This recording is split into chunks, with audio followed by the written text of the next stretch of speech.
ఎవరన్నా మన పట్ల నెగెటివ్ థాట్స్ మన మనం అంటే కోపము, ద్వేషము అట్లాంటి థాట్ ఫామ్స్ పంపిస్తున్నారు అనుకోండి. లేకపోతే మన పట్ల నెగెటివ్‌గా రియాక్ట్ అవుతున్నారు.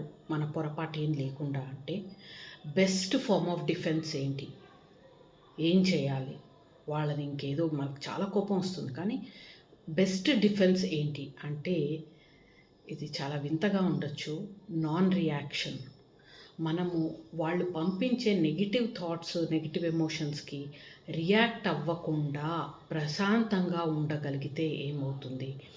వాళ్ళ నుంచి వచ్చే ఈ సైకిక్ అటాక్స్ కానీ, నెగెటివ్ థాట్స్ కానీ మన ఆరాలో యాక్సెప్ట్ చేయబడక అవి మళ్ళీ తిరిగి వాళ్ళకే వెళతాయి. జస్ట్ లైక్ ఎవరన్నా ఏదైనా గిఫ్ట్ ఇచ్చారు, మీరు తీసుకోలేదనుకోండి ఏమవుతుంది? అది వాళ్ళ దగ్గరే ఉండిపోతుంది.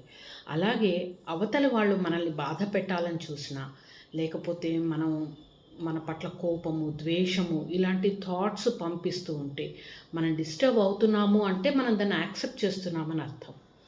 సో, అలాంటప్పుడు మనం ఇబ్బంది పడిపోయి, మనం బాధపడిపోయి, మనం సిక్ అయిపోతున్నాం. మనం యాక్సెప్ట్ చేస్తేనే సిక్ అవుతాం. యాక్సెప్ట్ చేయకుండా అన్నిటికీ భగవంతుడున్నాడు, గురువులున్నారు అన్న పూర్తి నమ్మకంతో మనకేం కాదు అన్న ధైర్యంతో ఉండండి.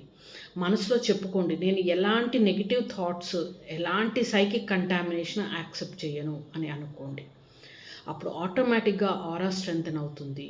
మన చుట్టూ ఎంత పెసిమిస్టిక్ పీపుల్ ఉన్నా, డిప్రెసివ్ పీపుల్ ఉన్నా, నెగిటివ్ థాట్స్ ఉన్న వాళ్ళు ఉన్నా మనకి ఏమీ కాకుండా ప్రశాంతంగా ఉండగలుగుతాం. అప్పుడు గుర్తుందా, ఎనర్జీ ఫీల్డ్లో like attracts like. Negative thoughts వచ్చినప్పుడు మన దగ్గర అలా లేదు, మనం ఎప్పుడు ప్రశాంతంగా ఉన్నాము అంటే అది మనలోకి రాలేదు, మనల్ని ఏ లెవెల్లోనూ ఎఫెక్ట్ చేయదు. సో ఇది ప్రాక్టీస్ తోటే రావాలి. కనీసం మనం విని అర్థం చేసుకుని ప్రాక్టీస్లో పెట్టడానికి ట్రై చేస్తూ ఉంటే non reaction is the best defence. Try చేయండి, ఎలా ఉందో కామెంట్ సెక్షన్లో చెప్పండి. Thank you.